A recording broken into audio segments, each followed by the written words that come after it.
Hello, Sunday Gathering family. It is number 148, and we're so glad you're here with us, whether you're here for the very first time or you've been before, or I know some of you have been to each and every one. We welcome you. If you haven't met me yet, my name is Sandra Champlain, hostess with the mostest, and I'm here with my dearest friends, Kerry McLeod, Phil Dykes, and Darren Wynn. It is an international gathering for sure. We like to celebrate life, the afterlife, and always empower you to live your best life. That's what we do here. So Phil created our theme for today. So I'm going to turn it over to Phil and let him give you a little hint of what you're in for. Thank you very much, Sandra. It's always a pleasure to be here and always a pleasure to have the creative choice to inspire the Sunday gathering. And from the theme that we picked this week, which is the creative spark within, I thought it was appropriate that I'm my true self. I've let you listen to a little bit of music that I absolutely love. James Bay wakes me up in the morning when I have to set my alarm. And I love the Lumineers. Kerry's laughing because she hears it every morning. Every time she hears the song, she says, it's that damn song that wakes me up. But I love it. And I love that alternative music. And you're going to experience a few very touching songs within this gathering. I picked a very extraordinary one for the healing and a different one for the demonstration song. An artist that is very close to myself and Kerry that we really enjoy because she is different and the words are quite inspiring as well. So we know as a Sunday gathering, we come together as a team. And that team is Darren Wynn, Sandra, myself and Kerry. And we all play a part. Darren's part today will be doing the prayers and the words of the week, those few words that inspire us, that keep us going. Myself and Kerry will be doing the address and the demonstration, and Sandra will be doing a reading that I know, as always, will inspire you. And as she does this sort of thing, and I also know the healing that she will bring to that power, that lovely power that she has. But we want to thank everybody for your attendance because you inspire us and you make us creative. You make us have thoughts, and it's from your ideas we create these themes. So it's an absolute pleasure to do that for you today. That music, though, as I said, is quite special to myself and Kerry, particularly myself, because it inspires us to be who we are. And it's lovely to see your comments in the chat box as well. As somebody says, I found you, that's Judy Hanson. And we love to hear about your pets and animals, maybe just reacting to the music as well, as I know somebody's put that in the chat box as well. So without further ado, I'm going to offer you Darren Wynn to bring that opening prayer. Thank you. Thank you for that wonderful introduction and a great theme we've got in store this week. So if you'd all like to close your eyes and join me for the opening prayer for our 148th Sunday gathering. We come together here today as unique individuals that we are from the confines of our own homes. We come together as one for our Sunday gathering under the banner of We Don't Die, for the joy and celebration of truly uniting the two worlds together as one. We unite together from different countries within our world. We unite together here today speaking different languages and having different dialects. We unite together here today with different backgrounds and coming from different understandings, but we unite here together today in eternal love. And in doing so, we put aside our own desires, our own wants and our own needs and come together as one for the good of the unseen world so that we can be united as one here together today. And as we entered into this experience, we do so with an open heart and an open mind, knowing that anything and everything is possible, but allowing our workers here today and those in the unseen world to be free to speak as they wish.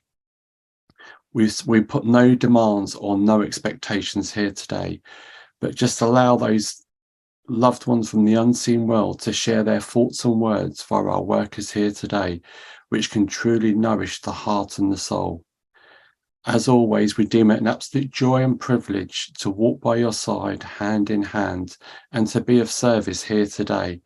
And we do this with the utmost integrity and honesty, and we do this to the best of our ability and understanding. And we truly hope we can make those in the unseen world proud here today.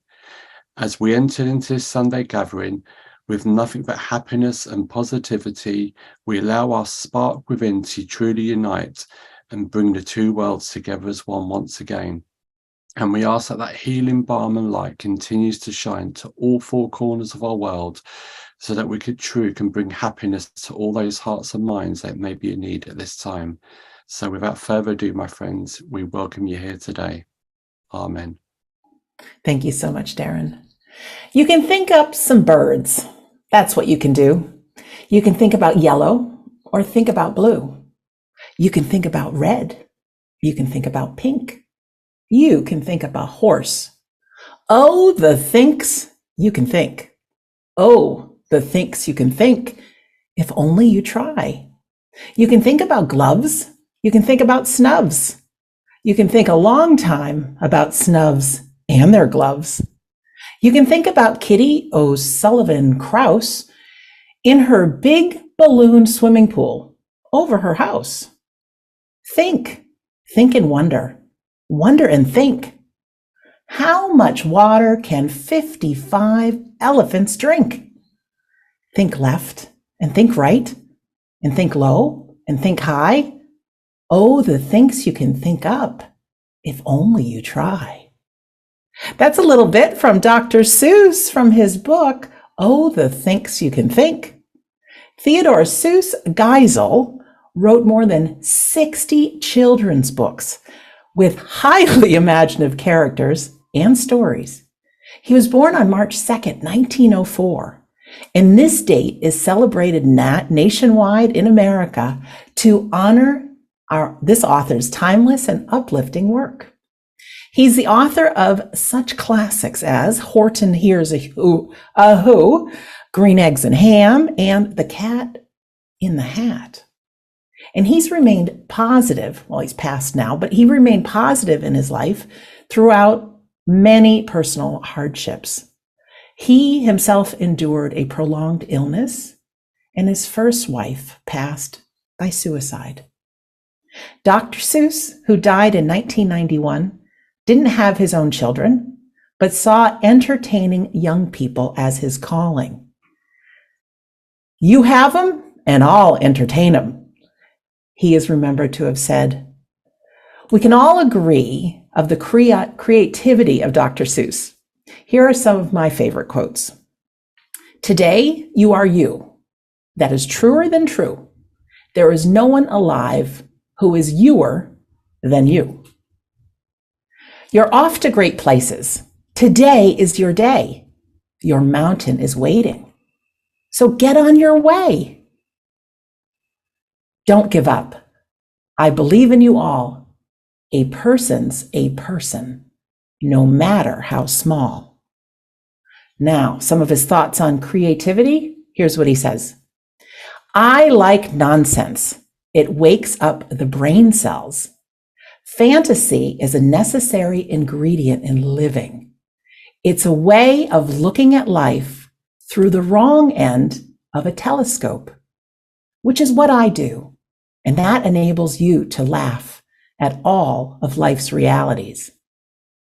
I had the privilege of interviewing Dr. Raymond Moody a couple of years ago, who coined the phrase near-death experience back in the 70s. I'm sure you've heard of him.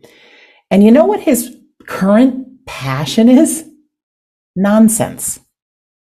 He wrote a book called Making Sense of Nonsense, the logical bridge between science and spirituality.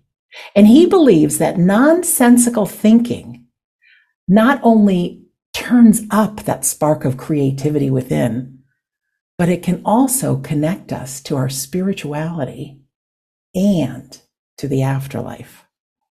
Something to think about. Oh, the thinks you can think. We're going to go into our healing now, and the song that Phil chose is Shallow by Lady Gaga. And I think we can all agree that this lady has a huge spark within of creativity, and she exercises it quite often. And as we listen to the song, I ask that maybe we all use a little nonsense or creative thinking to send healing. Perhaps imagine that you've got a bag of magic fairy dust, and you can blow it and it spreads all over your loved ones and people who need healing. And there before your eyes with that dust, they transform happy, healthy, well, and whole. Or maybe you want to imagine holding the world in your hands and your healing energy flows to every person and every animal. There's really no right way or wrong way. It's our intention, it's our joy, it's our creativity. So you get the idea. Pick one of mine or create your own. Oh, the thinks you can think. So let me find our healing song for you. Thank you very much for putting one of my favourite songs into the healing. You're welcome. It is a beautiful song. It's a beautiful story. And whether you have watched the Barbra Streisand and Chris Christopherson film from way back in 1976, or whether you've watched that version from 2018, that spark within is there.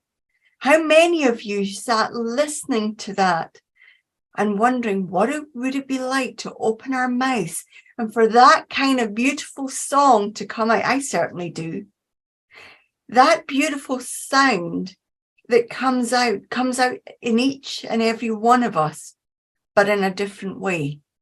I know if I open my mouth, I might think I sound like that, but I've got plenty of people around me that tell me I don't. But there's other things that creative spark is generated within me and comes out. One of the ways you'll see later on in mediumship, but there's lots of different ways that I like to share that creative spark within me with the world around about me. When we talk about being in the shallow end, as that song talked about, in the shallow end, we can often be very safe, can't we? Paddling about. If it's really cold water, we don't really want it above our ankles. If we get up to our shoulders, we don't want to dunk our heads beneath the surface.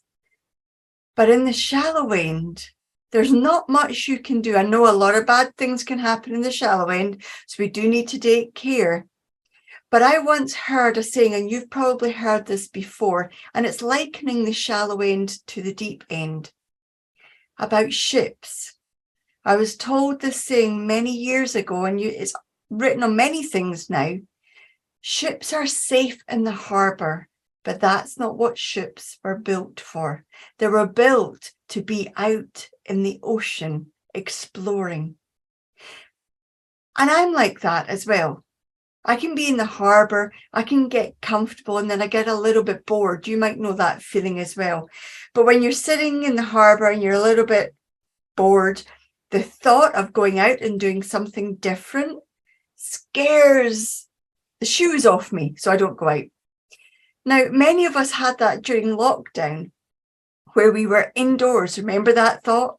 Remember, not that thought, that experience of being indoors, and you went out the front door where people were. I remember it. We remember going out for that first time, going down to the beach, and then going out where there are other human beings with masks on, and then other human beings without masks on. We'd learned how to be in the shallow end, not through choice. And sometimes it could feel like going out into the deep end to be with people. Remember when we went to the Netherlands in November 2020, not only did we come out our front doors, but we got on planes and went socially distanced with face masks to deliver a course. And thankfully, everybody got through that without getting ill in any way. But it was completely out in the deep end. But we knew there was something to do, and we knew we were the people to do it on that occasion. That creative spark within, we can often diminish because of fears, because of restrictions we put on ourselves, because of fears we have about sharing ourselves with other people. That spark within you, if you know that it's there, it's a great shame to keep it in. Now, we know we've got 4 people here, all willing to share their spark, and we do every single week with you. We talk about what's real for us. We share some of our understanding with you, and hopefully it spurs something within you. That creative spark of life is something that is within every one of us. But when it moves to a creative spark within, that's something slightly different, because that creative spark is God-given, it's of the Spirit. But the creative spark within you that you choose to share is something you grow, you have to feed, you have to create, then you have to trust and believe and share. It's almost like being in the deep end of the swimming pool or being out in the ocean. It feels, have any of you ever gone from the shallow end of the sea or the ocean into where it's deeper and it gets cold and your brain starts telling you there are things down there With big teeth. with big teeth in the cold part of the water? And then you put a snorkel on and you look down and it's beautiful. There are tiny little fish, multicolored.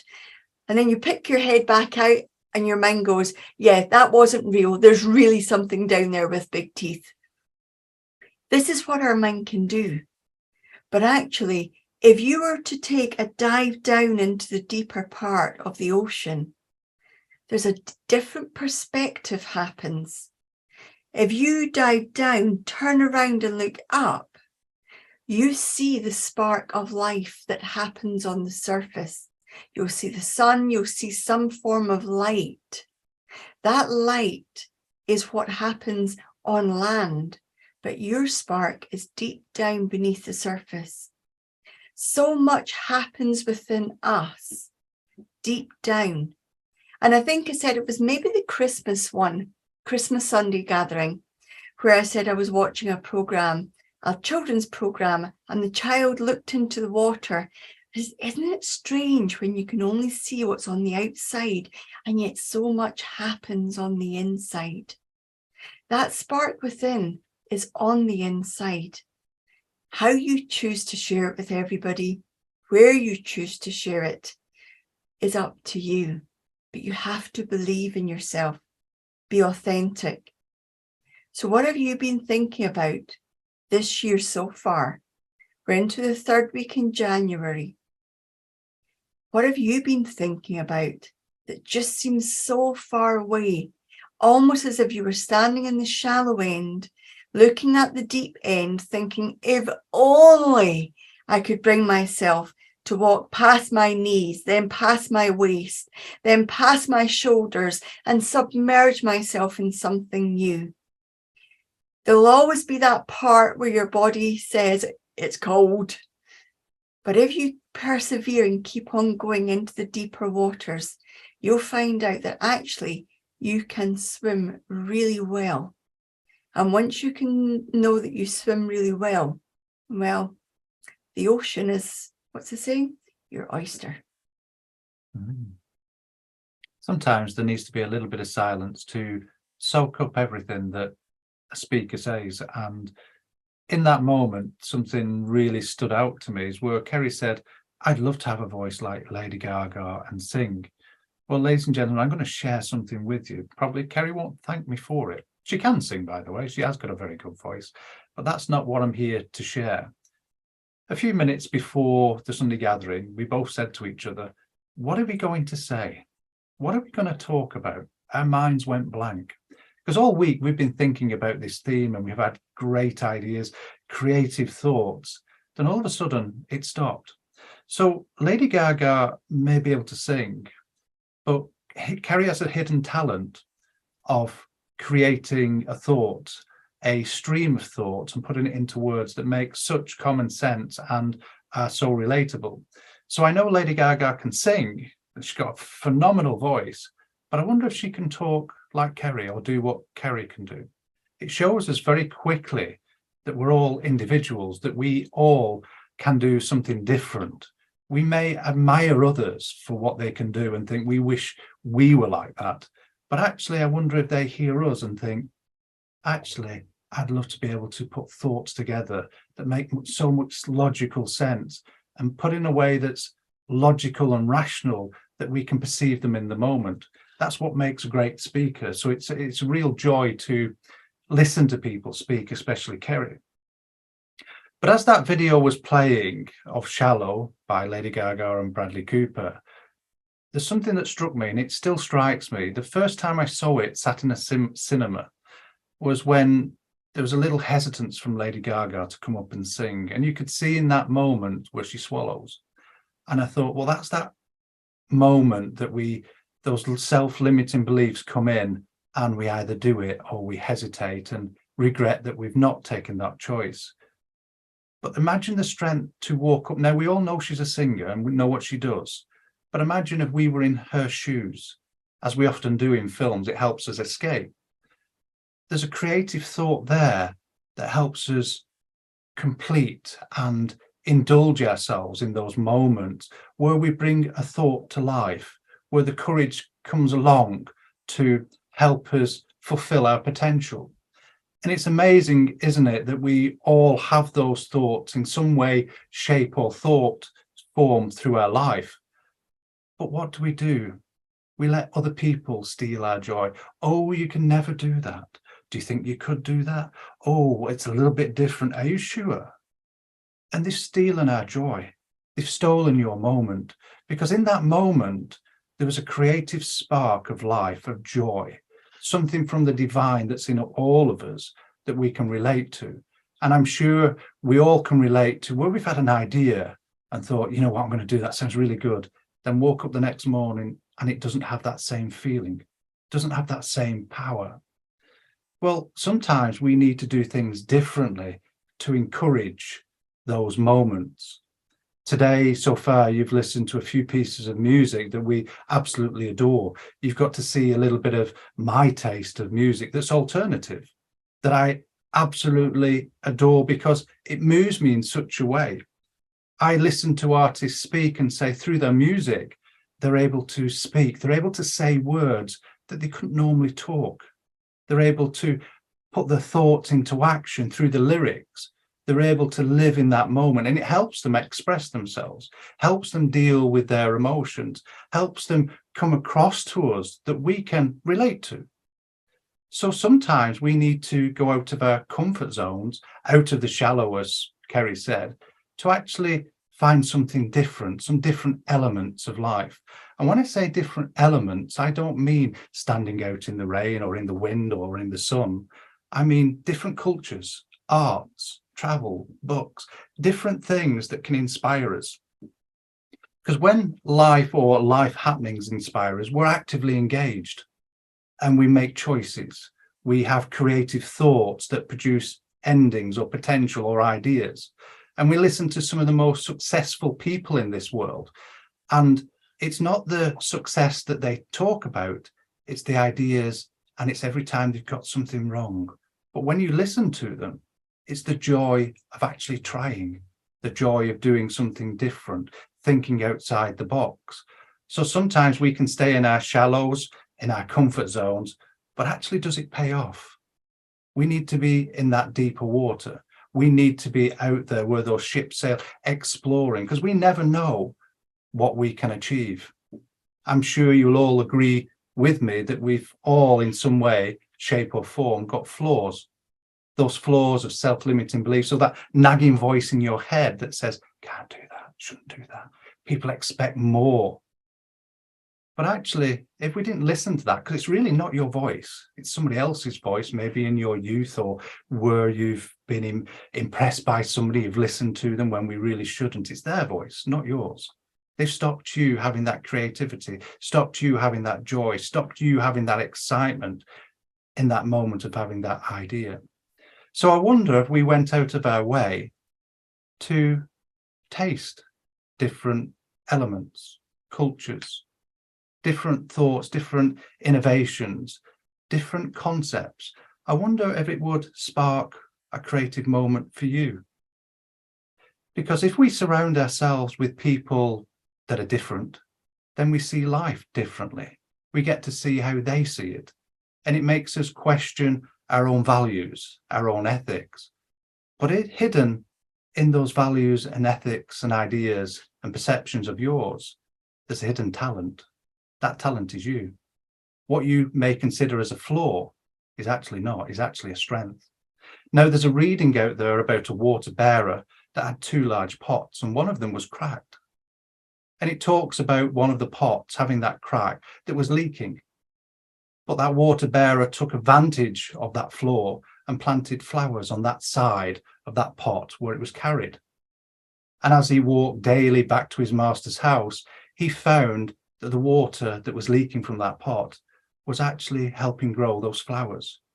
So you can see, ladies and gentlemen, from what we consider a flaw, just needs a little bit of creativity to see that it's a strength.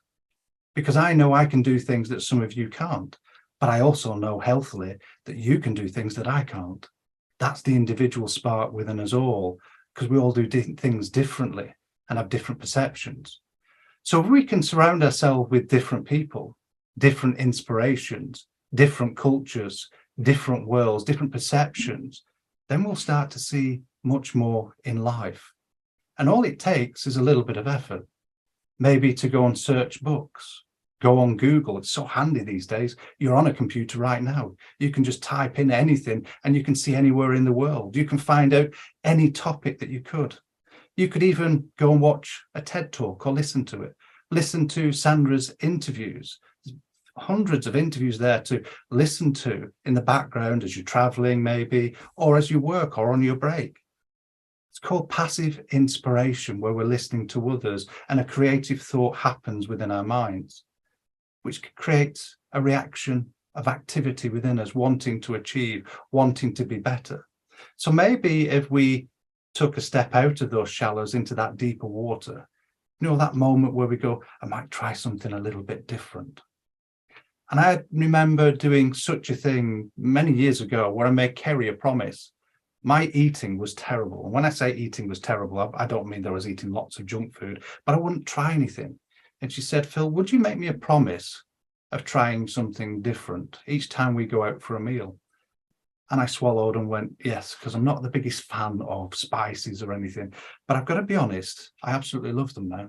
But I know it was my own thoughts that stopped me eating things that were different, that's tried. And now it's not just food. I like different cultures. I like different atmospheres, because it is the variety of life that can inspire us and create change. If we look at how we are, I'm sure all of us can be honest and say, there's things I could do better. There's things that I could change.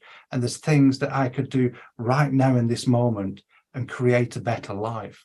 Imagine 7 billion people walking around this earth, smiling, doing what they really want to do and inspired to do and creating.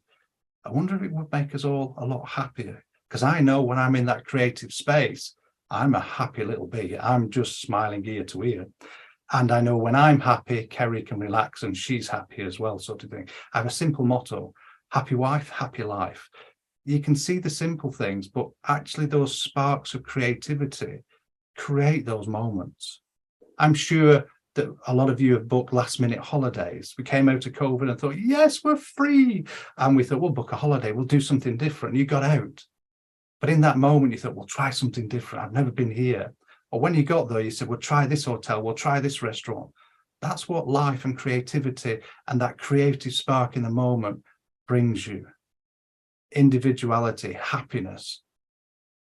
If we all could listen to ourselves, that inner voice, the truth, the true inner voice, the soul that says, I want to, I would like to, I need to. I wonder what would happen to this world that we live in.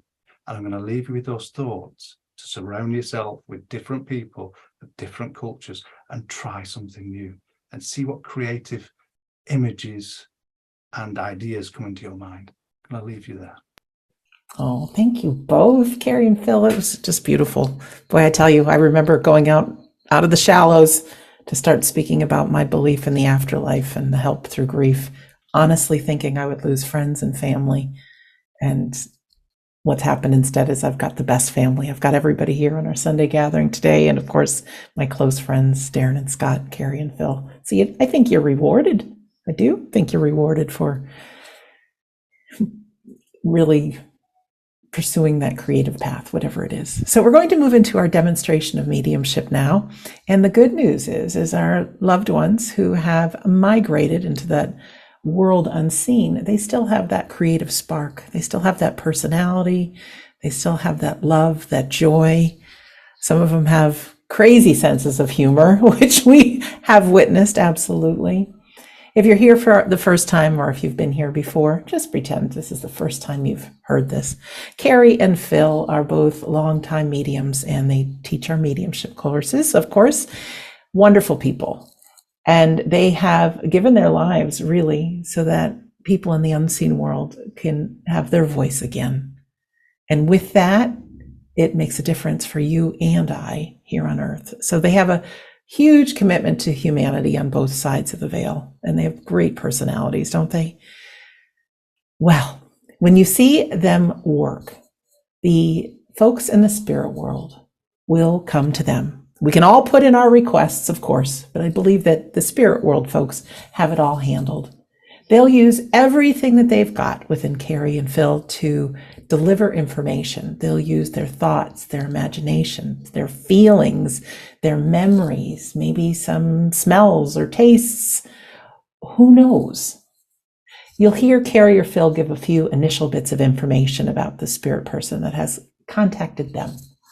Could be who they are, mom, dad, could be what they did for a living, could be a shared memory. You never know, but they'll give it to us.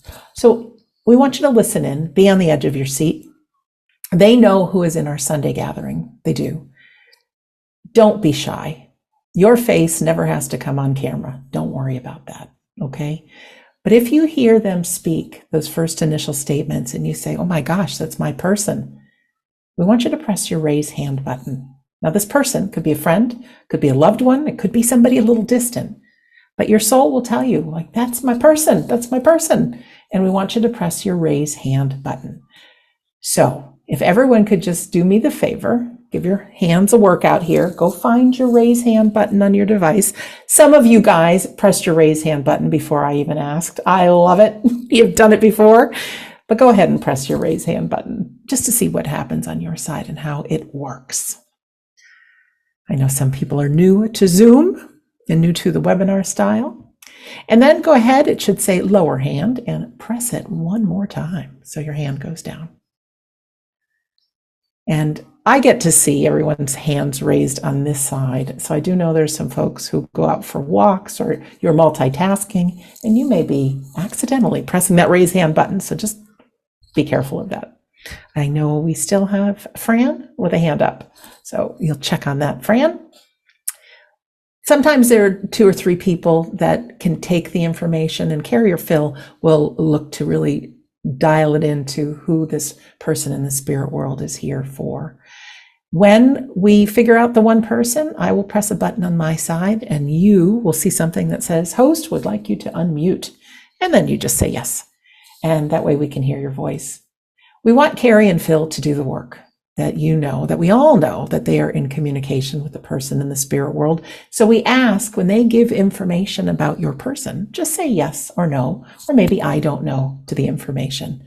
We do get excited. That is the nature of being human. So we want to volunteer more, but we want everyone to know that it's them bringing through this information, that you didn't volunteer it. We don't want any questions where this information is coming from the spirit world. There's really not too much more than that. It is a time for us to rejoice, a time for us to know our loved ones are around. While there are usually a handful of people that come through from the spirit world, they represent everybody. It's not just those people that are here around you right now. Your room is packed tight with loved ones and supporters and guides, maybe friends, all in that invisible world. They're here. They're with you throughout life. Of course, you certainly have your privacy, but you may get a thought out of nowhere. You might get a feeling. You might get a sensation. There's so many subtle ways that they use to say, I'm right here. So we're going to play our song before the demonstration. It's a new song to me, but it's quite lovely. And then we will be back with Kerry and Phil for our demonstration of mediumship. So as the song plays, always nice to just picture in your room around you, your loved ones.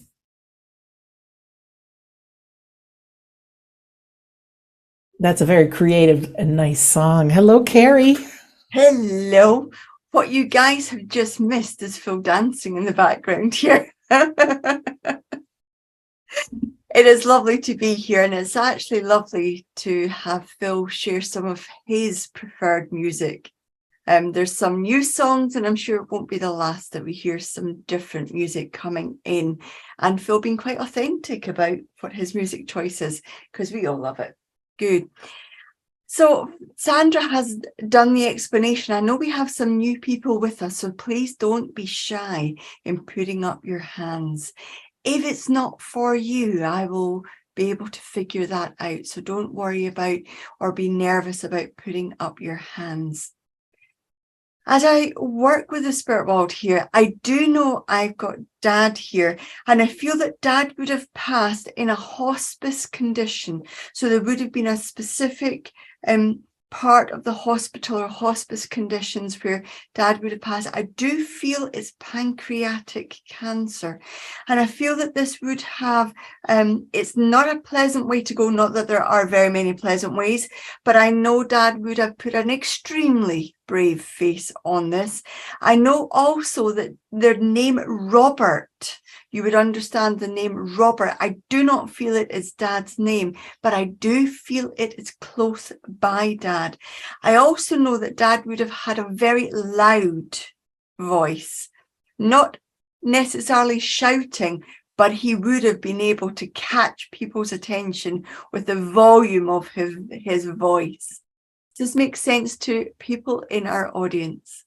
Thank you so much, Kerry. All right, friends, this is the time to press that raise hand button if you understand the information. Kerry, we have Nicole and Barbara with their hands raised. I'm just saying your names just in case you accidentally have your hand raised. Okay. And the hospice that Dad was in, you would have visited this a number of times, because I actually feel like, okay, so you would have both visited Dad quite a number of times in the hospice. If that's the case, then keep your hands up. If it's not, then put your hands down. I also feel that the person I'm looking for must have just missed Dad's passing. So either you didn't get there in time or you just left. Kerry, both hands have gone down. Okay. It's the piece they cannot take. That last piece they can't take. Mm-hmm. Then if that's incorrect and neither of them can take that, then there must have been quite an important member of the family was not there at the passing, because I know there is this impression of somebody not being there that would have wanted to. So either didn't get there in time or had just left. Okay, thank you very much. Barbara has her hand, and Christina has also come in on this information. Can I work with Barbara? Yes, Her hand was absolutely. up to begin with. Barbara, if you can find that unmute button and press it, it should be there. There we go. Hello. Hi, Hello. Barbara. Hello. You understand everything I've said, Barbara? I understand, if I may say, a dad that was passed, he was in hospital, Right. and I didn't get to see him. But the name of Robert is very significant and close to him. Okay. And I would have wanted to go, but circumstances didn't allow me to go. Okay. So let me work with you. Then he must have been in hospital for quite some time, Barbara. Yes. Okay. Because it feels like there was preparation for him passing. I wouldn't know. Okay. Then you must have had contact with, although you weren't there, you must have had contact with your dad, Barbara. Occasionally. Okay. Because I get this sense of, I have to say, just to double check, Barbara, Sandra, is there anybody else that can take all of this information? Let me just check. Right now, Barbara's the only one with her hand raised. Okay. Oh, I say that Isabel raised her hand. Because I do. Can we, in 2 seconds, Barbara, I'm just going to check in. Isabel, do you understand everything that I've said? Can you hear me? Yes. I can. Okay, good. I've got earbuds. I wasn't sure.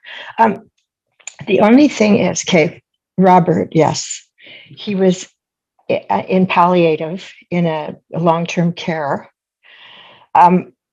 He wasn't my father, but I've been helping his daughter for like 3 years to look after him. And she was with him most every day. We all, Okay. Let me work with this. his name is Robert. His name is Robert. Okay. I'm sorry, Barbara. Let me work with Isabel for just one moment. If it isn't, then your dad will shift me across.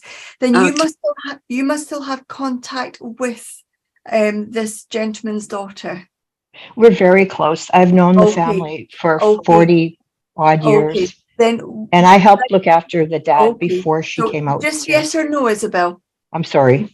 No, that's okay. Yes. It's just make sure that. Yes. Because what I'd like you to do is show this recording to your friend. Okay. So with your friend must have been in constant, I know you've said that she visited her dad, but her dad must have had a very loud voice. She must have spoken about that. Yes. Because I feel that there is a character here of wanting to put a very, very brave face on this. Yes. I also know that with your friend's dad, there must have been issues with her friend's dad needing tubes down his throat and difficulty, because I feel many different tubes going down the throat. I'm not sure. Okay. I know he had trouble with. And I also need to say that when your friend, there must have been somebody in the family that didn't quite get to their dad or their family member before he passed. Yes. Okay, because that's very important. And your friend at the moment, I know her dad wants, it needs to be short because you're not the direct person, but it would be enough for your friend to know her dad was here and is wanting to reach out to let her know that this brave face that she is putting on right now, he is seeing it and is there with her. You would understand that? Yes. And it's more than just a brave face, because I do know that your friend is also having to bite her lip. Yes. Yes. And this is Dad's way of saying, I see what's happening. This is the closest way that I can be with you. I also know there would be a nickname there from Dad to your friend. And I also know he would have teased her, because I can feel the laughter here. So please let your friend know that her dad is here. And I can't go very much further because the information can't be corroborated, therefore it wouldn't be evidential mediumship. But hopefully there is enough here for your friend to know her dad is looking out for her, as he always did. Yes, that's wonderful. Thank you so much. Okay. And Isabel, your dad would be in the spirit world as well? Yes. Okay. And your dad would have been different to your friend's dad in personality? Yes. Because I know as your dad comes in, there's this gentleness comes in, and this gentlemanliness also. Yes. I know Yes. your dad would have been very strong on values and ethics and how things should be done correctly. Oh my goodness, yes. And I know your dad would have also shared this with you, but your dad must have also shared with you areas that he worked in. Yes. And your dad's mind was very family orientated, yes, but very work orientated, because his work ethic is very, very strong. Yes. Yes. You must have an in-depth knowledge of what he did at work, Isabel. Yes. Because I know your dad wants to share, he had a very business mind, and I know he wants to share. Your dad must have had his own business, Isabel. Yes. Because I know the way he is here, he actually has this sense of nobody can do it quite as good as I, except for you. So I know that you have an involvement in your dad's business as well. That's correct. I know he wouldn't have trusted anybody else. And in fact, he would have known if there was mischief going on in the business and sent you in to deal with it. Yes. Because I feel your dad is not one to bring on conflict. He would avoid conflict if he possibly could. Yes. Yes. I know your dad has this strong sense of ethics with him. And Isabel, where you are right now, there must still be a connection with you and your dad's work. Give me a no if it's not. No. Okay. Not directly that I can think of. Okay. Then where your dad's work is, there seems to have been many changes since your dad left that and since you worked there. Yes. Yes. Because it feels like it's almost unrecognizable. Likely, yes. And it feels like it's lost that ethical stance. But on a slightly different note, Isabel, where you are, I know your dad wishes to highlight the journey that you've had where you've really had to stand your ground. And I know your dad must have had to have dealt with legal elements of the work too. Yes, yes. And I know your dad would have not only the legal elements, but in terms of after he passed, there must have been some legal elements there as well. Yes, yes. Because I get this feeling from him that it doesn't really matter what he wanted and what he didn't want. What matters is that everybody is taken care of, that you know he would want taken care of. And part of that is you. It's about you having that acknowledgement. Your dad is acknowledging the part that you're playing in making sure things are fair. Okay. Yes. Does that make sense? Okay. Yes. Yes.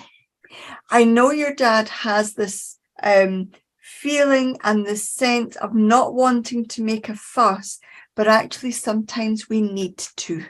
And I can feel that from him. So please take your dad's love and strength and direction and that message for your friend from her dad as well. I'm going to say thank you for allowing me to do that for you. Oh, thank you so very much. You're very Thank welcome. you. Thank you. Okay.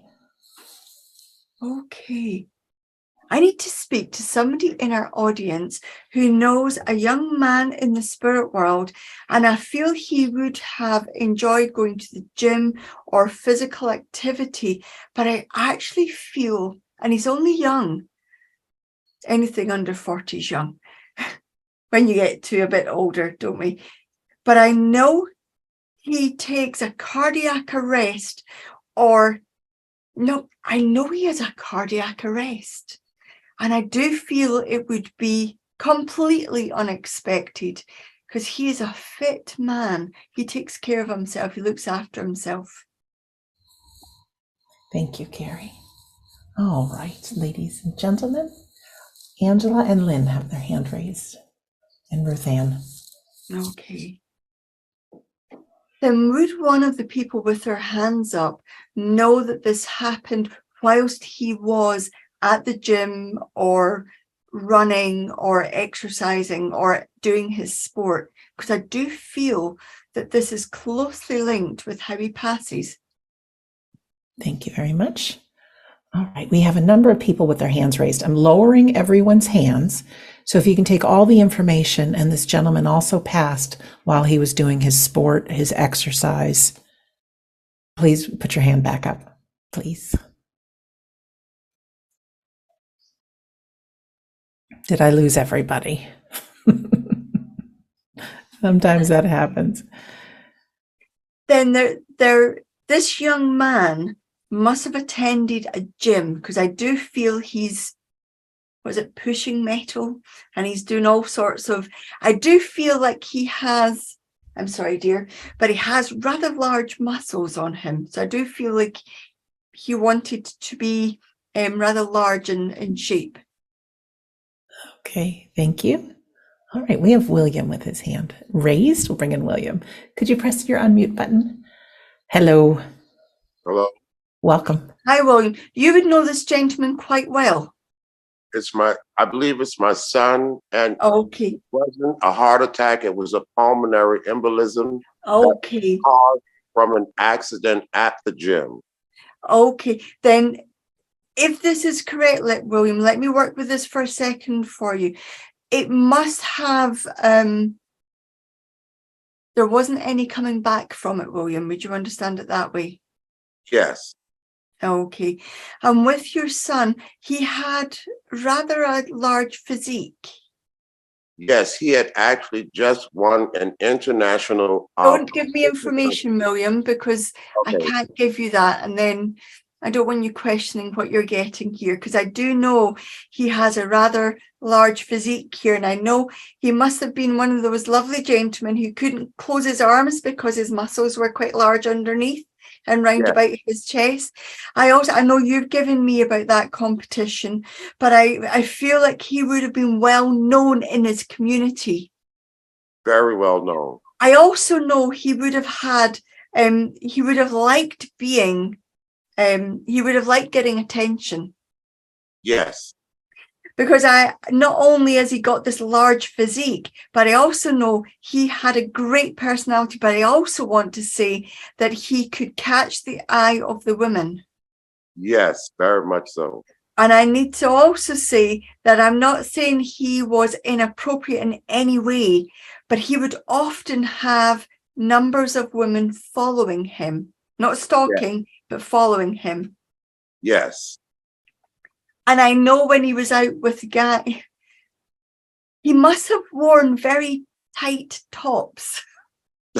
Yes. But long sleeved tight tops, because all I can see is those muscles coming through. I know Phil has one of those skin colored woolen knitwear, and I feel like he would have worn tops like that with a zip. Right, even in very cold weather.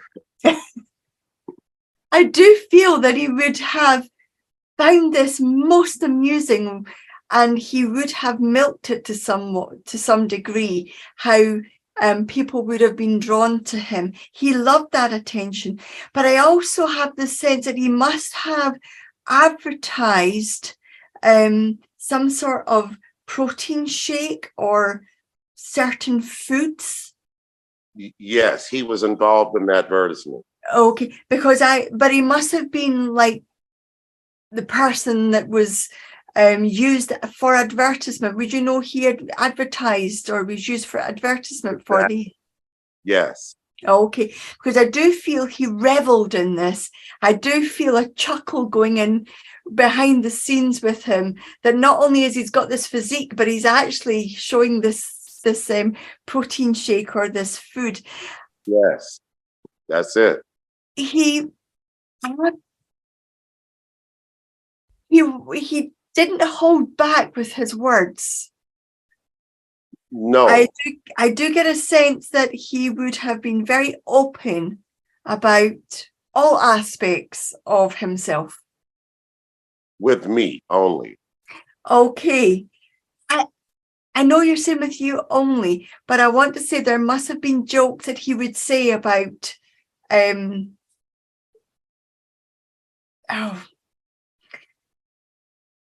his shape and his size. He would have shared that with people.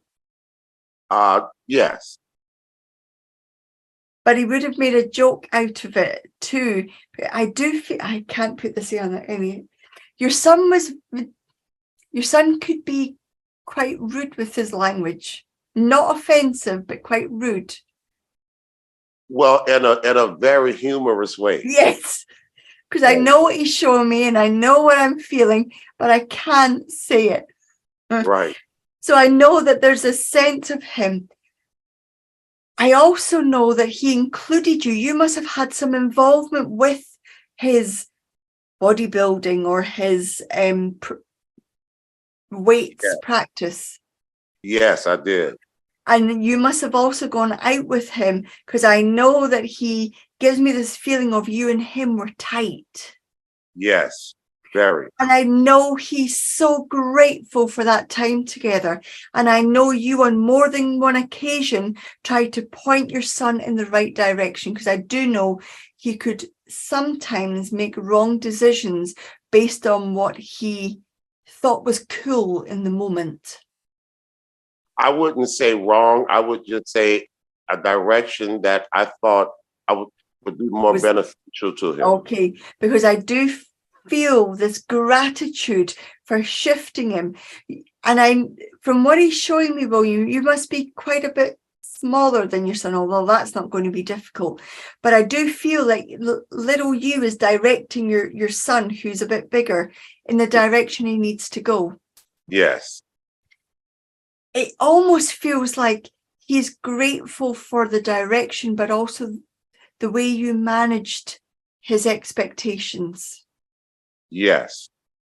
And he would have, I know you said he entered competitions, but there must have been many medals and awards that he won for this bodybuilding.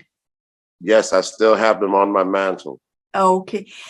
There must be one in particular that I've got that slightly wrong. There must have been one competition in particular that he was working towards that he didn't make it to. Yes. And he wants to acknowledge that there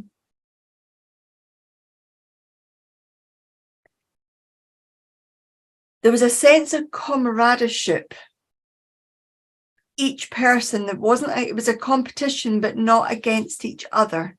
There seems that there was a real sense of togetherness with all the guys and gals in those competitions. That is exactly correct. And I know that's what he wants to bring for you, William, is the sense of togetherness, not just with everybody in the competitions, because I do get the feeling that you still support them. He is supporting you. I know that you have found, not just since his passing, but I know your son gives me this feeling of you finding the last 3 months incredibly challenging. Oh, yes, indeed. Yes. And I know you have looked at photographs of your son and the medals of your son and cannot believe what has transpired. But I also need to say, you must have a particular glass that you drink out of that makes you think of your son. Well, I do have a particular glass that I drink out of every day, but it's not necessarily connected to my son, but You're right about the particular glass. But I know he shows me this particular glass. And I know also that there is a whole series of photographs of him, but you have a photograph that you've looked at within the last month of him as a small boy, and he is small. Yes, right. Within the last 6 weeks. Okay. I know this is his way of saying, I see what glass you're drinking out of, Dad. I see what photographs you've looked at in the last 4 to 6 weeks. And I know that you're still supporting because I am there with you. Please know that this is your son's way of reaching out to you to say he sees what's happening with you and he is still very much there. He also needs to acknowledge that there is nothing that anybody could have done, including you, that would have stopped this happening. I know he gives me the impression that you have racked your brain about could I, should I, or mustn't I have done.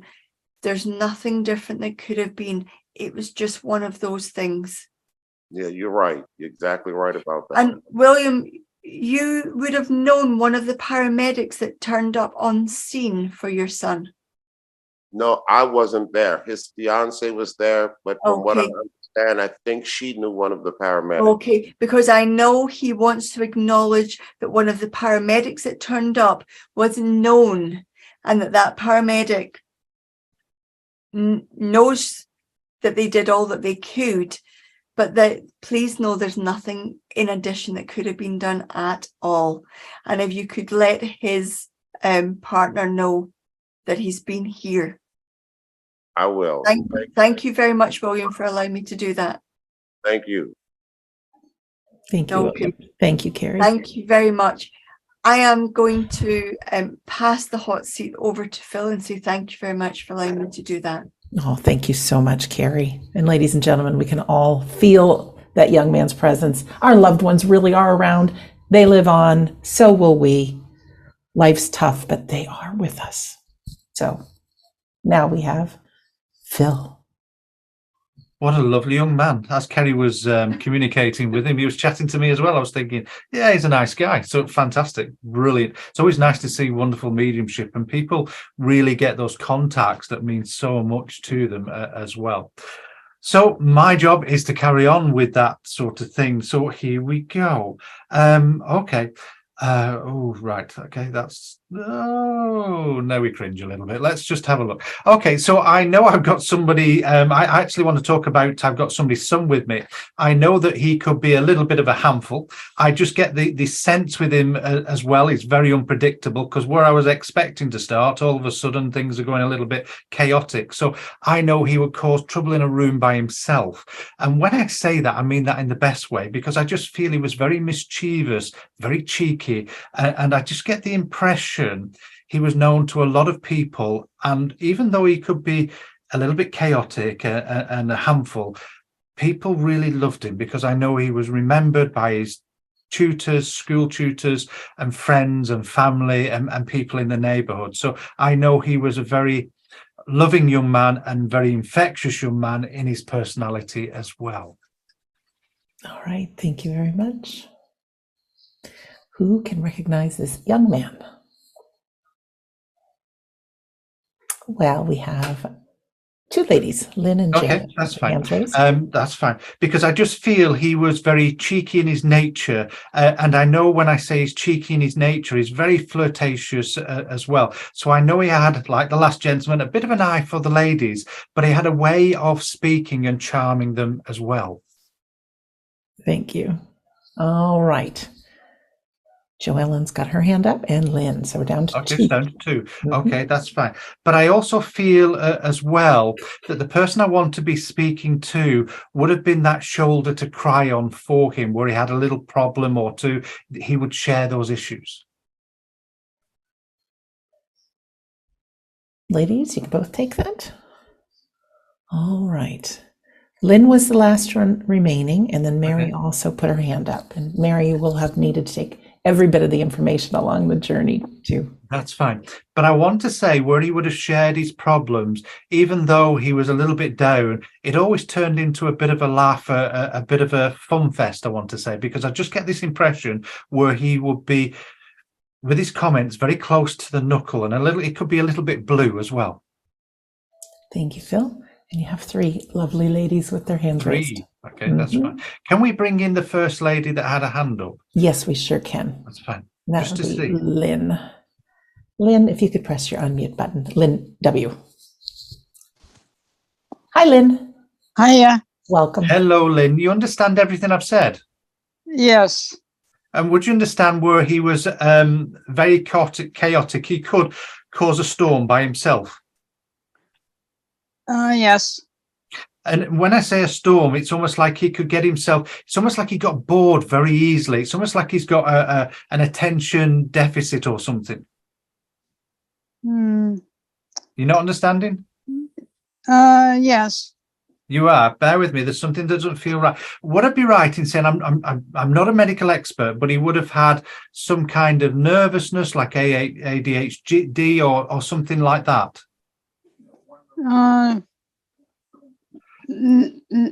I don't know. No, I don't feel it. I don't feel I'm with you, Lynn. Thank you for coming forward. I don't feel that's quite right. So I'm going to go back. On.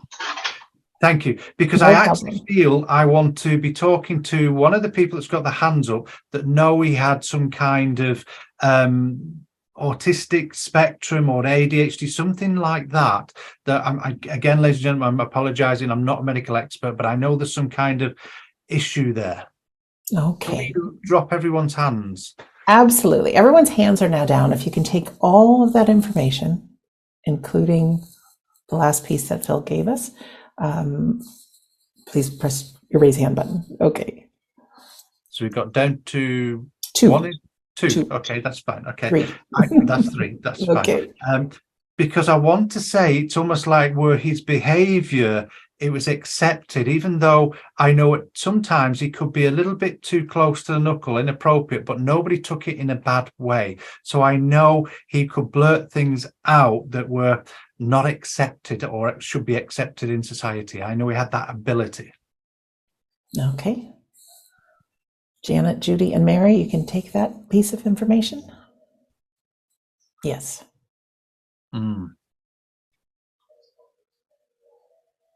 I also want to know, with the 4 people that got their hands up, that they would understand the name of Paul being associated to him, that they would also know. Okay. Now, Carolyn has her hand raised. The other hands went down. Okay. Carolyn, if you could press your unmute button. Hi, Carolyn. Hello. Hello, Carolyn. You would understand everything I've said?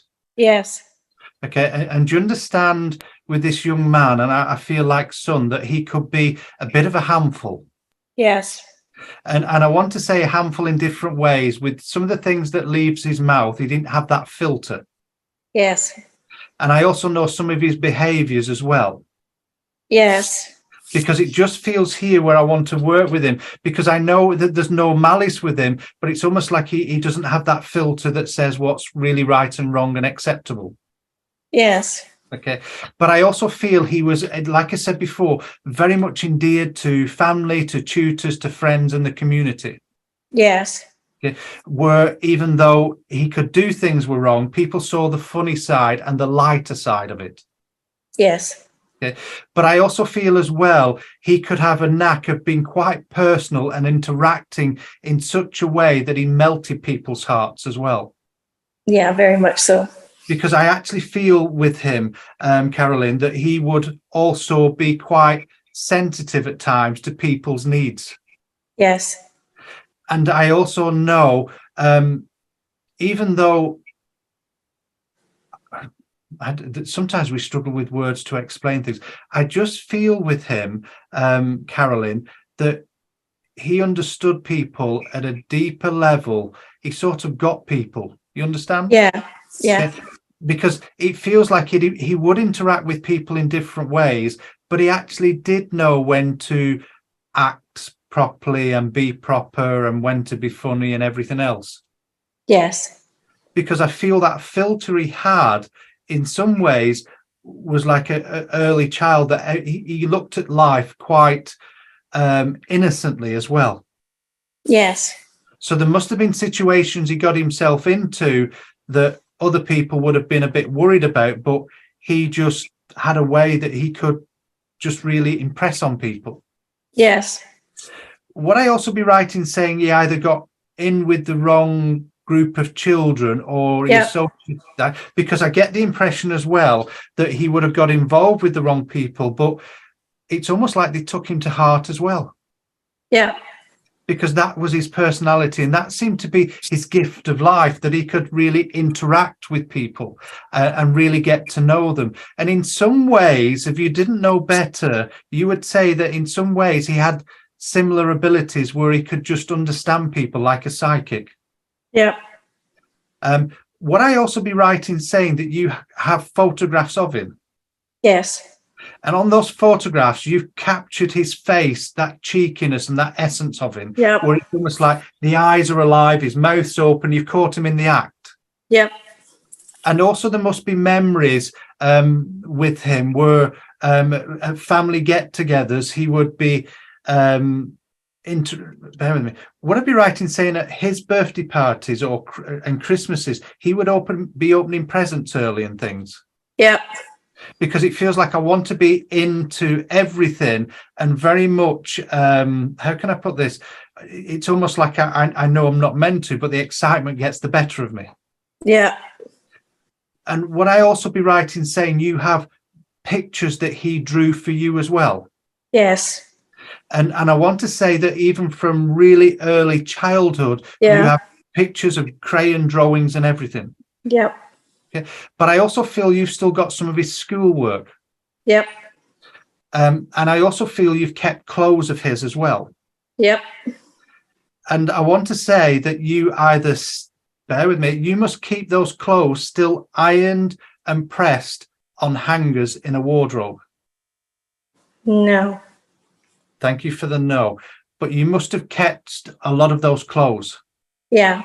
That's fine. But I want to say, because I need to go back and look at this for a second, either there was some clothes you bought for him that he never wore, but you've still kept them.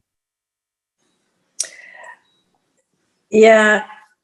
That's fine, because I know he keeps on taking me back to these clean, almost like they've never been worn. But I know it's his mindset as well. He would, how can I put this? It's almost like he lived life to the full. Yep. And there was no apologies for it, but it's his way of bringing his information forward to make the most of life. Would I be right in saying his passing was quite unexpected to you? Yeah. Out of the blue? Yep.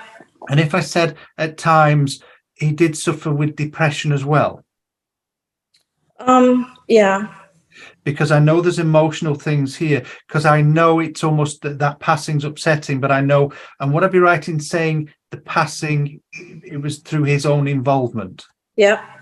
Because I want to be polite there, because I just feel that I was trying in my own way. I struggled in some areas of life, but not many people knew it. Yeah. I want to say he's around you very, very much. And I want to say he seems to be interacting with you. Yeah. What I'm right in saying, in your household, sometimes you forget where you put things and things don't seem to be in the right places. Yeah. Because I feel this is him, your son, doing all these little mischievous things. Because if I said he helped you tidy up at times, but it was a bit of a nightmare because you could never find anything afterwards. Yeah. Because again, it's almost like I put things where they're not meant to be. It's just to get them out of sight. So I know he had that way. And I feel he's put things in cupboards that shouldn't and under the beds and all kinds of things. But I know it's his way of interacting with you. I know you still talk to him. I know that you tell him you love him a lot, because I know he's repeating this back to me. But I also know you go through some of the cards and things he gave to you. Yep. Because I know you read some of the words he puts in, and I know I need to say to him, I love you so much. You must stand some days just standing, looking at the sky and the clouds. Yeah, some days. Because I know he says some days when you're doing this, you're thinking of me and talking to me. And I want you to know that I'm looking down on you from heaven, from those clouds. And I'm still causing mischief, because I know here, I know it's just that impression. So I'm going to leave all his love with you, Carolyn, and say thank you for coming forward and helping me understand. One last thing, though. He didn't like to be on show. He could feel pressured at times as well. Yeah. Because I just said, why couldn't you be clearer like this at the beginning? And he said, I don't like that pressure and I don't like being on show. So I'm going to leave that with you and say thank you very much for allowing me to do that. Oh, thank you so much. I needed that today. Thank you so much. Good. We all need that little bit of upliftment. Even myself and Kerry, when we do this, it brings us so much joy as well. Good. Absolutely. Thank you very much. Good. That's fine. Okay.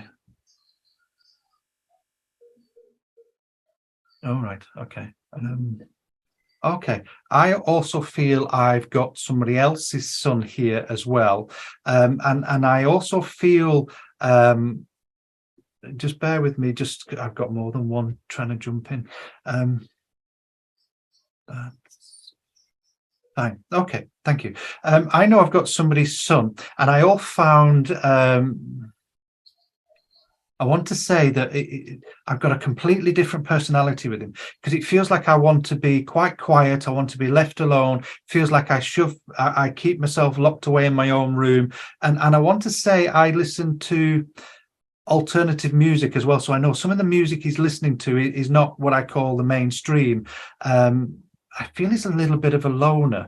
But I also get the impression with him that he was responsible for his own passing as well. And I just feel I'm in that age group of those late teens here as well. Okay. Thank you, Phil.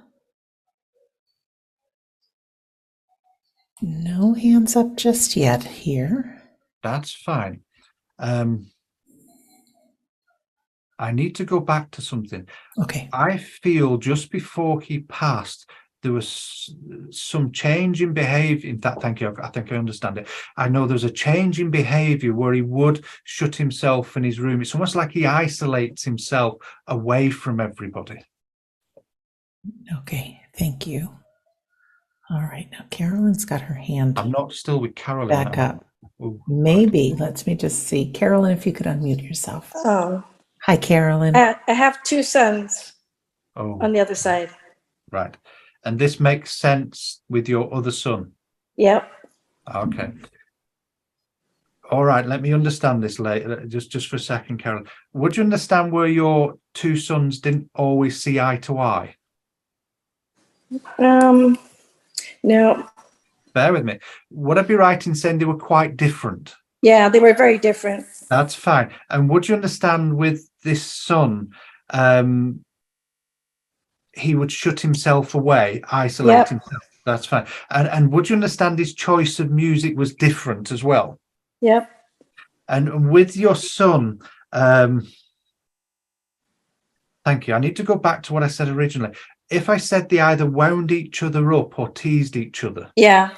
That's fine, because I know there's something playing out behind me and I'm going, what's happening here? So I know, but I just feel as well, again, he was responsible for his own passing as well. Yes, he was. Okay. But I want to say, let me just understand this. There's your second son wasn't the best when it came to communication and sharing his thoughts and feelings. Yeah, no, he wasn't. Because I know here he struggles to get his words out. But I want to say, though, he was quite sensitive to people.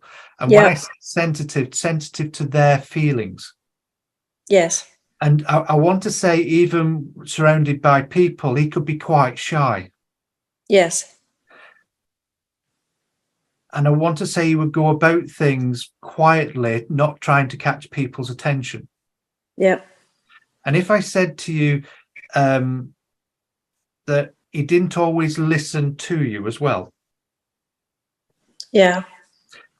When it came to the way he dressed and the way you wanted him to, you know, we all have our favorite t-shirt or jumper and we never take it off. It feels like he was a little bit like that. Yep. Okay. And it's almost like he had his look and wouldn't change. It's almost like it gives me the impression where you wanted to smarten him up a little bit. Yeah. Okay. But I know here, this is where he wouldn't listen. That's what I meant by that. But he would do things, but he'd do it in his own time and his own way. Yes. And I also feel your son talked about passing this way before this happened. Yes. Because he's saying, I shared my thoughts and how he's about this. He struggled though socially as well, didn't he? Yeah. But I want to say, even that was somebody so quiet, he was liked by a lot of people. Yeah. And I want to say he had a lot of school friends, but it was his social inadequacy where he couldn't relate or couldn't find his way. Yeah. I know from your first son and your second son, they're very much around you. they're very much lifting your spirits. From both of them, as I hear this, I know they're apologizing for the hurt and pain they've caused. But I also know there seems to be a happiness within them that they don't struggle with some of the things they did when they were living. Understand? Yeah, I understand that. Okay. And I know you've accepted their passings, and I know we're still feeling that grief. But again, there's a sense of forgiveness from you with them and them from you, where you still communicate and share your thoughts that you do every day with them both. Yes. And I know when you have tough days, it's thoughts of them that get you through. Yes, like today. Yes. And I know this is why they both reached out today, because I said, why both together? I know when we work, myself and Kerry have an understanding that when the spirit world decide to communicate, those in spirit choose who need to come forward. And I know they both come together. And I want to remember or remind you of family birthdays and celebrations where they were the center of attention, and two little boys that at Christmas got so excited. I want to bring all those memories and all those things they did for you in those special moments where they each would have made you like a cup of tea or done something unique and different for you to show you how much they loved you. Yeah. I'm going to leave both their love, both the sons' love with you, and say thank you for allowing me to do that, but know that they're both with you. One last thing, you must have baubles of each of them with pictures in. Yep. And I know you put them side by side on the front of the tree. And I know it's almost like pride of place and a ceremony you do at Christmas for them. And I know you ask for them to come around. I know you do so much in relation of the photographs of cleaning them and talking to them that they want to acknowledge how much they're around you. I'm going to leave their love with you, Carolyn, and say thank you for allowing me to do that. It's a privilege. Thank you so much. You're absolutely welcome. Know that they love you. And they both said they're not going anywhere. They're staying. If they could, they'd make me carry on for another hour with them both. Because I just feel that they're very much chalk and cheese and very mischievous in their own ways. Yeah. I can't promise you this, but I have to say that both of them want to send you kisses, but they want to do it themselves. So watch where you feel that touch on each of your cheeks, both cheeks. Because I know they want to do that, because I know you've been asking for those signs from them, and this is why they're relaying this. I'm going to say thank you for allowing me to do that. And ladies and gentlemen, I'm sorry I can't get around more, but I know this needed to take place. So thank you very, very much. Oh, thank you so much, Phil. Kerry as well. Your commitment to humanity. And like I said before, on both sides. Oh, ladies and gentlemen, yes, we want to bring you joy on our Sunday gatherings, but what unites us is grief. Each and every one of us most likely has someone in the unseen world. And I want to be sure you know, if you don't already have a copy of my book, you can have it for free. If you've ever taken any courses with us, you have it in your student library already. Chapter 10 is How to Survive Grief. I'm happy to email you a copy if you just want to email me. If you'd rather the audiobook, just go to the wedon'tdie.com page, find the store button, find my audiobook, We Don't Die, it's called, and click on, type in coupon code FREE, F-R-E-E. So you have it. Chapter 10, I think, is the most valuable chapter because, like I said, grief unites us, and unfortunately, it is the most painful thing any human being will have to go through. So there's some tips and good information about how the brain works. And as you saw by Kerry and Phil's demonstration of mediumship, you know, you can give a man a fish or you can teach him how to fish. I'll say it again. I've said it a million times. Come join us on one of our medium classes. You never have to want to be a demonstrating medium for the public, but just to get in touch with your own abilities, your psychic self. It's amazing.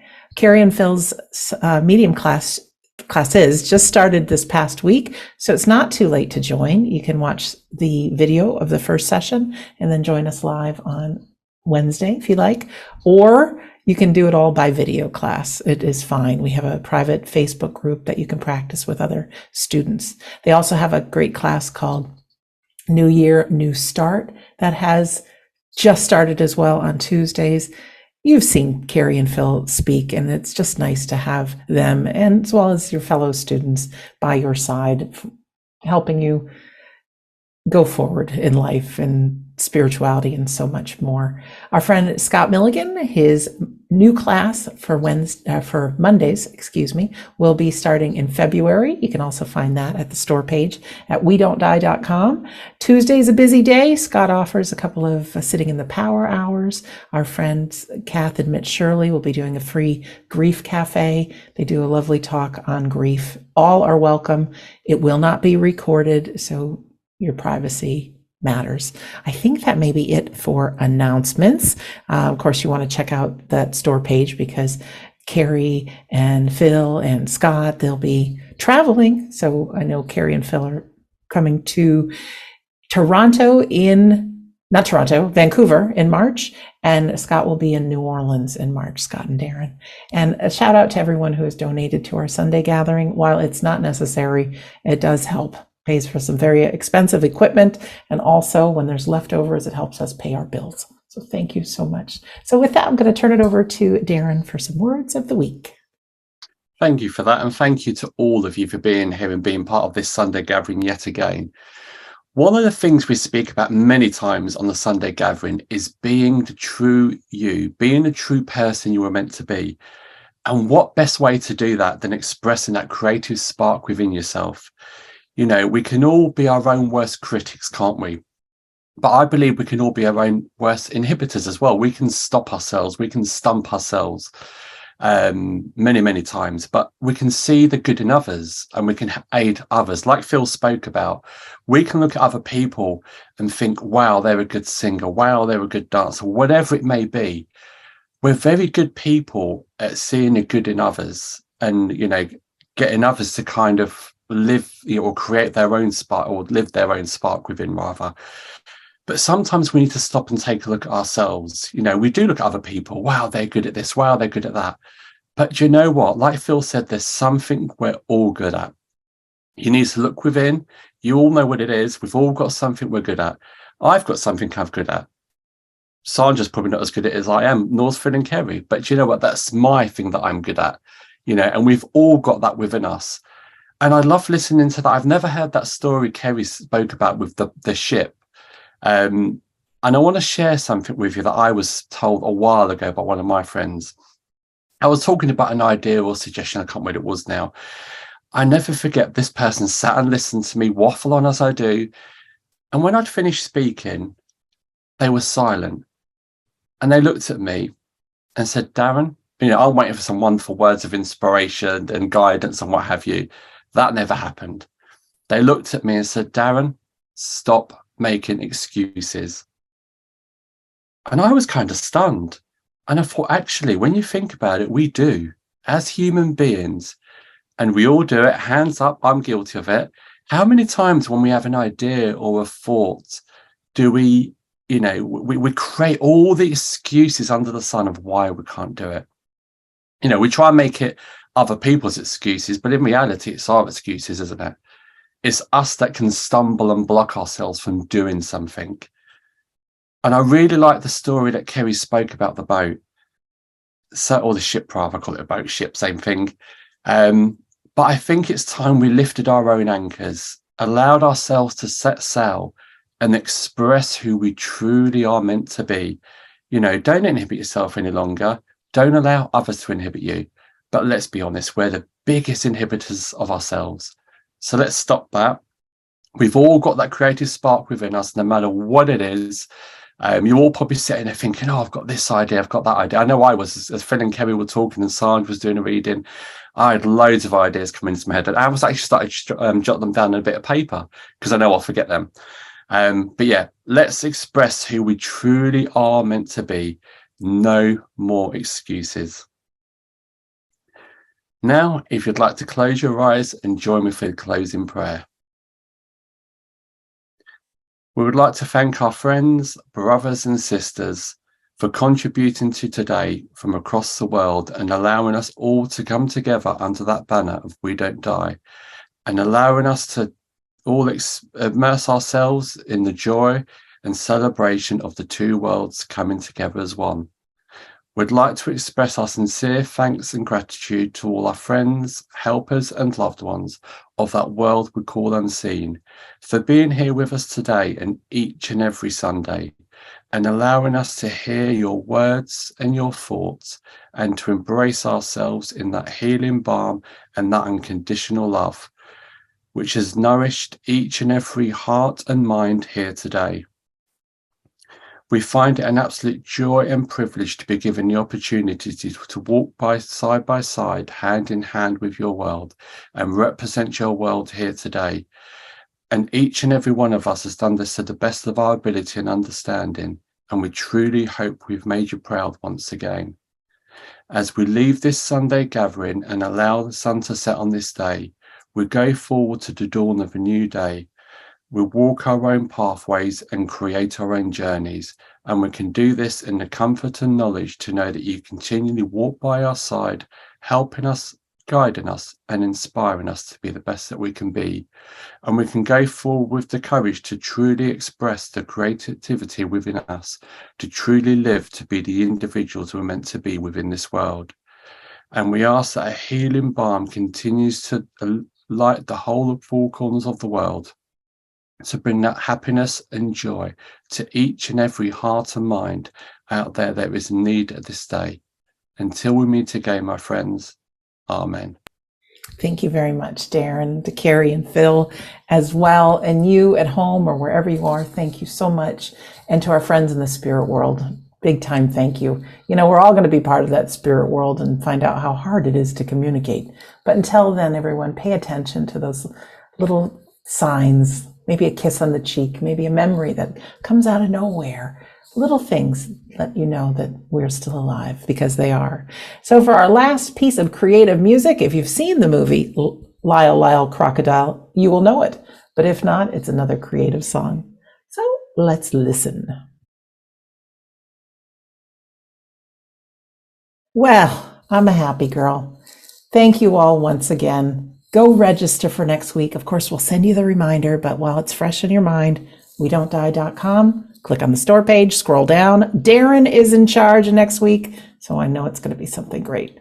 Much love to all. Thanks again, and we'll see you next Sunday.